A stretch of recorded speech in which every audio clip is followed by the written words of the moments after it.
Bollywood actor Shoaib Ali Khan 6 দিন মুম্বাইয়ের লীলাবতী হাসপাতাল থাকার পর সম্প্রতি ডিসচার্জ হয়েছেন।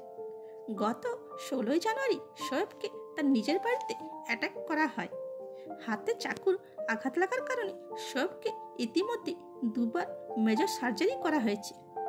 শোয়েবের হাতে পট্টি ও গলায় ও পিঠে ব্যান্ডেজ লাগা ছিল, কিন্তু এত কিছুর পরও শোয়েবকে নিজের পায়ে একদম সুন্দরভাবে চলতে দেখে সবাই অবাক হয়ে যায়।